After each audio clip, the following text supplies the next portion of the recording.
Oke teman-teman, assalamualaikum warahmatullahi wabarakatuh. Kembali lagi di channel seputar motor ya. Oke, hari ini kita kedatangan Vario 125. Ini tarikannya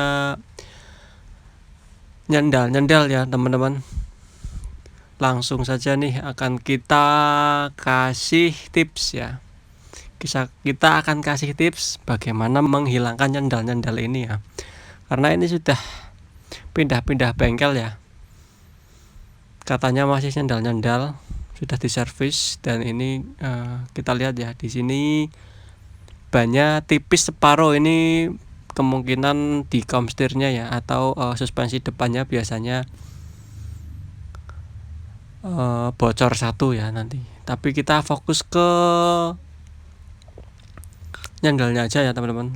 Seperti biasa kita bongkar dulu saringan udaranya ya, karena saringan udara ini berpengaruh ini untuk penghisapan udaranya ya. Kalau udara yang dihisap itu kurang, juga berpengaruh di tarikannya. Ini masih layak pakai ya, masih bagus, masih oke. Lanjut kita buka ke CVT nya teman-teman. Kalau biasanya nyendal itu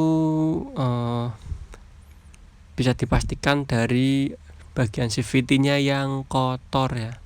Makanya kenapa matic itu yang rentan itu di bagian CVT ya teman-teman. Oke, selanjutnya akan kita bongkar nih seperti biasa ya. Puli belakang depan kita lepas semua. Yang belakang pakai kunci 19, yang depan pakai kunci 22. Agak seret nih dilepas nih. Oke, bisa kita lihat di sini. Wah, ini banyak kotorannya teman-teman. Ini ada semacam kayak fan belt aus ya ini ya. Ini ausan fan belt ini teman-teman. Mungkin fan beltnya masih baru, makanya ausnya agak banyak gitu ya. Nih kita lihat nih lah, agar kalian bisa lihat ya, ini fan belt aus jadinya kayak gini ya. Ini mungkin fan beltnya nggak ori. Coba kita lihat teman-teman. Akan kita lihat lah. Ini ya. Kelihatan ini bukan Honda Bando ya, tapi ini Mitsubishi. Ya ini bagus juga. Merek Mitsubishi ini awet juga teman-teman. Tapi ini mungkin ukurannya agak kurang presisi mungkin ya. Jadinya ausnya lebih cepat. Atau nanti ada penyebab lain, bisa kita cek. Ini bagian kampas koplingnya masih aman ya, nggak habis ya, belum habis. Dan ini bagian roller ya, ini remah roller masih aman, rollernya juga masih oke ya, masih layak pakai. Berarti ini nanti tinggal kita bersihkan aja. Jadi ini ya, tadi penyebab nyendal juga bisa dari itu. Kemudian akan kita pastikan nih teman-teman, akan kita bongkar ini puli belakangnya ya. Seperti biasa pakai kunci 39 ya teman-teman. Ini puli belakang ini kita lepas pakai kunci 39 nya. Kalau ada yang shock itu enak itu pakai impact aja ya. Tapi pakai ini juga kalau udah terbiasa sih nggak ada masalah ya teman-teman ya. Udah oke-oke aja, tinggal bongkar, puter, enak ya, nggak ada kesulitannya. Oke, jadi di sini bisa kita lihat ya. Ini ada rembesan semacam kayak stempet itu ya. Nah ini bisa kalian lihat. Ini bisa menyebabkan nyendal juga teman-teman. Nyendal ya. Nah ini berarti ini sealnya bocor ya. Karena stempetnya di dalam itu pada keluar ya, bocor. Harusnya bagian kopling ini kering teman-teman. Ini nggak boleh ada oli, nggak boleh ada cairan apapun ya, harus kering. Dan debu pun nggak boleh ada di sini teman-teman ya. Jadi stempet yang dari dalam sini nih ya, ini bisa kalian lihat di dalam sini ada stempet untuk pelumasan ya, biar agar ini si puli ini nggak cepet aus ya. Kalau nggak ada pelumasannya pasti aus ya. Jadi ini udah bocor tapi belum terlalu parah teman-teman. Oke ya, setelah kita tadi lepas ya. Ini penguncinya, ini pinnya ada 3 udah kita lepas. Kemudian kita ini seal bawah sama atas ya. Kalau yang o-ringnya tengah itu nggak apa-apa teman-teman, masih aman. Ini yang bocor atas bawah ini ya. Nah, ini akan kita ganti dengan yang baru agar nggak bocor-bocor lagi ya. Dan nanti stempelnya juga kita ganti yang baru ya. Ini mungkin stempelnya udah lama nggak dibongkar, mungkin servis sebelum-sebelumnya hanya dibersihkan saja ya, nggak sampai dibongkar sampai dalam-dalam gini ya. Oke, setelah kita lepas seal yang bocor atau yang rusak, kita bersihkan ya teman-teman. Ini jangan pakai bensin ya. Kalau pakai bensin nanti o-ringnya ini bisa melar, itu juga bisa bikin bocor lagi. Makanya akan saya lap-lap aja. Kalau mau pakai bensin harus o-ringnya itu harus kita lepas dulu. Jadi ini ya, kodenya KN7 akan kita pasang. Ini seal yang baru nih teman-teman, kodenya KN7 ya. Akan kita pasang atas bawah, ukurannya sama ya teman-teman. Ini kita kasih oli sedikit-sedikit biar masuknya mudah teman-teman. Agar masuknya itu mudah, kita kasih oli sedikit-sedikit, terus kita pukul-pukul pakai palu ya. Ini mukulnya lembut-lembut aja teman-teman, yang penting masuk ya. Jangan kencang-kencang, nanti malah yang ada sealnya rusak ya. Oke, udah kepasang. Giliran yang bawah ya teman-teman, ini udah oke nih. Yang atas pastikan rata ya. Kemudian yang bawah juga kita akan ganti ya teman-teman ya. Ini belum rata, diratakan pakai yang bekasnya ya, seal yang bekasnya untuk mukul agar rata. Oke, selanjutnya yang bawah kita ganti juga. Ini kita pukul-pukul juga ya, dikit-dikit aja samping-sampingnya. Kalau pakai palu belum rata, bisa nanti ditambah pakai bekasan sealnya teman-teman. Oke, udah kepasang, udah rata, sip. Tinggal kita bersihkan aja ya, biar nggak ada oli-oli atau stempel yang menempel di sini. Ini harus kita bersihkan teman-teman. Yang penting nggak ada kotoran yang menempel di sini ya, entah itu debu, entah itu oli ataupun stempel. Itu karena bisa menyebabkan nyendal itu teman-teman. Kalau seperti video-video yang sudah saya buat sebelumnya ya, bagian CVT ini sangat rentan dengan kotorannya. Kalau kalian mengeluhkan nyendal ataupun gredek, itu silahkan kalian bersihkan aja ya. Kalau setelah membersihkan, dengan catatan nggak boleh ada stempel yang ketinggalan teman-teman. Karena kalau stempel kalian ya stempel kebanyakan dan ternyata luber kemana-mana ya, itu malah bikin nggak enak lagi teman-teman. Karena saya sering nyervis, itu sudah diservis ternyata nyendal dan saya temui ternyata stempelnya pada keluar ya. Ngasih stempelnya kebanyakan itu pada keluar sampai ke kampas gandanya, kena stempel semua teman-teman. Jadi gitu ya. Oke, ini pinnya udah kita pasang ya, 3 ya, pin pengunci ya udah kita pasang 3-3-nya. Kemudian kita bersihkan lagi, dan ini kita kasih stempel ya. Ini stempelnya yang anti panas teman-teman, atau tahan panas ya. Biasanya kalau stempel-stempel yang murahan ya, atau yang biasanya merek Cobra itu ya, itu kalau kena panas itu meleleh teman-teman. Ini biasanya saya pakai yang merek Kyodo Yushi ya, atau merek NASA itu udah bagus. Kyodo Yushi atau NASA itu udah bagus teman-teman. Kalau mau lebih bagus lagi, pakai ori ya, pakai merek bawaannya Grease dari Honda Vario ini ada itu, tapi agak mahal teman-teman. 1 cup kecil itu 15.000. Itu isinya cuma berapa mili ya itu ya. Jadi kalau mau agak hemat dan tahan panas ya, ini ya, pakai Kyodo Yushi ataupun pakai NASA ya. Merek itu udah cukup bagus di sini. Oke, yang penting itu jangan sampai ada yang basah-basah kena oli ataupun stempet ya teman-teman. Jadi kita lap sebersih mungkin. Kalau perlu kalian cuci pakai bensin ya. Kalau yang masih bisa dijangkau tanpa bensin silahkan dilap-lap aja. Dan ini ada stempet agak tebal ya, makanya akan saya cuci pakai bensin nih. Ini kita bersihkan ya, kolar-kolarnya sama pernya ini, persivity-nya kita bersihkan. Dan nggak lupa nih teman-teman, kita wajib bongkar ini nih, bongkar si kampas ganda ini. Karena kalau cuma ganti sel aja, ini dalamannya sini pasti masih banyak tuh stempet yang berhamburan atau nyiprat ya. Bahasanya apa di tempat kalian ya, nyiprat. Oke, kita lepas tadi ya 3 penguncinya.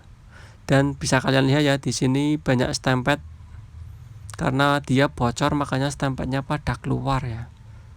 Dan seperti biasa ya, ini sering saya ulang di video-video saya sebelumnya ya. Karena dudukan kampas ganda ini pasti berjamur teman-teman. Kalau udah bertahun-tahun itu nggak pernah dibuka, itu pasti akan berjamur. Itu bisa menghambat pergerakan si kampas ganda ya teman-teman.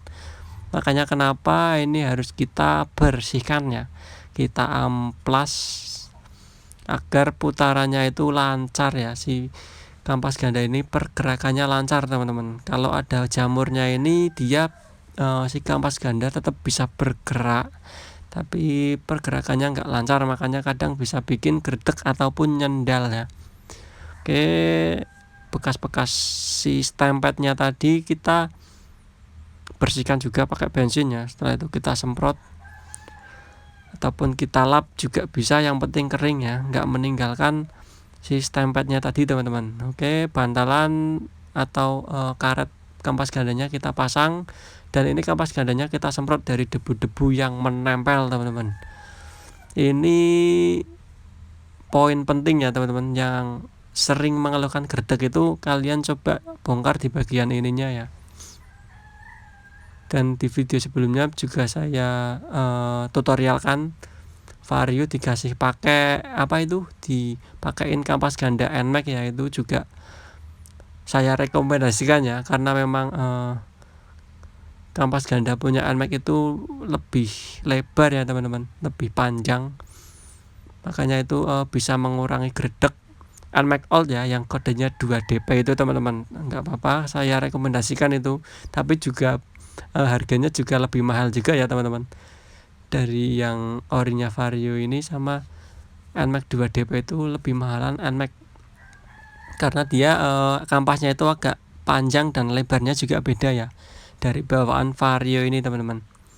Dan itu bisa dipasang ya di keluarga Honda, PCX, Vario dan lainnya ya. Kalau Beat itu nggak bisa teman-teman. Oke, selanjutnya kita pasang kembali nih klip-klipnya ya. Ini ada 3 klip udah kita pasang, sip. Jangan lupa kita amplas juga teman-teman. Ini karena si kampasnya ini ya, sebelum kita pasang ini kita nanti akan amplas dulu ya. Tapi kita pasang ke dudukannya dulu aja ya, ke driven pulley-nya. Kita pasang, kita injek, dan kita putar pakai tangan aja udah cukup teman-teman. Kalau kalian punya alatnya untuk ngepres ini ya bisa kalian pakai lah ya. Kalau ada alatnya bisa kalian pakai, tapi menurut saya ini yang paling praktis ya, dan lebih cepat daripada dipres dulu pakai alat kemudian dilepas, itu lebih lama ya. Nih seperti yang tadi kita bilang ya, ini ada bekas-bekas oli ataupun stempet yang menempel di sini ya. Ini kita amplas saja sedikit-sedikit ya, nggak sampai habis, kita amplas permukaannya saja teman-teman, biar nanti ada pembaruan ya. Ini jadi yang kita amplas ini jadi permukaannya baru dan bisa menempel ke dinding mangkok koplingnya nanti dengan mudah ya. Kalau ada lapisannya oli ataupun stempet itu bisa bikin gerdek teman-teman. Oke, setelah kita amplas kita bersihkan ya, kita semprot-semprot, dan ini kita bersihkan juga nih. Ini karena tadi ada stempet-stempetnya juga, jadi kita bersihkan pakai bensin ya. Kita bersihkan pakai bensin biar lebih bersih teman-teman. Oke, setelah kita bersihkan kita lap-lap lagi sampai kering ya. Pastikan nggak ada stempet yang tertinggal di mangkok kopling teman-teman. Oke, kita sudah amplas, sip. Yang belakang udah selesai, tinggal yang depan nih teman-teman. Kita akan bersihkan rumah rollernya ya. Ini rollernya kita bersihkan juga ya. Ini di sini banyak nih kotoran-kotoran, di sini debu-debunya banyak. Ini akan kita buang dulu sebelum kita cuci. Kemudian kita bersihkan nih pakai bensin ya, atau pertamax ataupun pertalite, tergantung ya. Kalau kalian nggak mau pakai bensin, bisa pakai air sabun teman-teman. Bisa, boleh pakai air sabun, tapi keringnya lama ya. Kalau pakai air itu keringnya lama, lebih cepat kering pakai si bensin ini ya. Tinggal disemprot dan dikuas-kuas langsung bersih, dan semprot pakai angin langsung kering. Kalau pakai air sabun itu biasanya keringnya lama teman-teman. Udah disemprot pakai angin tetap aja basah, harus nunggu agak lama ya. Jadi ya sesuai versi teman-teman aja lah. Kalau ini pengen cepet ya pakainya bensin ya. Udah kita bersihkan semua ya. Bosnya juga, rollernya juga kita sudah bersihkan, kita keringan, kita semprot-semprot. Kemudian nih kipasnya nih teman-teman. Ini kipasnya juga kita bersihkan biar nggak ada debu-debu yang ketinggalan di CVT ya. Kita bersihkan juga nih kipasnya. Oke, udah bersih. Jadi di motor ini penyebab nyandal itu karena kotornya teman-teman ya. Ini debu-debu yang ada di bak CVT juga kita semprot. Jangan lupa nih teman-teman, kita kasih grease ya atau stempet. Yang bergesekan itu wajib kita kasih stempet biar nggak aus teman-teman. Kalau kering itu bahaya ya. Kalau yang bergesek-gesekan itu kering nggak ada pelumasnya, itu bisa bikin part-partnya cepet aus ataupun rusak ya teman-teman, oblak. Kalau CVT udah nggak pernah dibuka itu biasanya yang kemakan itu rumah rollernya ya, karena kalau dia kering nggak ada pelumasan, si rumahnya itu oblak karena dia aus teman-teman. Oke, sip, sudah kita bersihkan semua nih, tinggal kita kencangkan ya. Kita pasang juga covernya ya. Ini udah oke nih teman-teman. Udah fit nih, si CVT ini kondisinya udah oke ya, udah aman. Dan ini saya pastikan no gredek-gredek ya, no nyendal, no gredek-gredek ya. Jadi bagi teman-teman yang ngeluh gredek itu, saya pastikan itu bukan karena motornya, tapi karena perawatannya ya teman-teman. Bang udah sering dirawat tapi tetepan masih gredek, itu bisa jadi yang ngebersihin ya teman-teman. Oke, langsung aja kita tes nih teman-teman. Langsung saja kita cek, kita tes nih. Oke, sip. Ini tarikannya no nyendal-nyendal, no grebet-grebet. Oke, wassalamualaikum warahmatullahi wabarakatuh.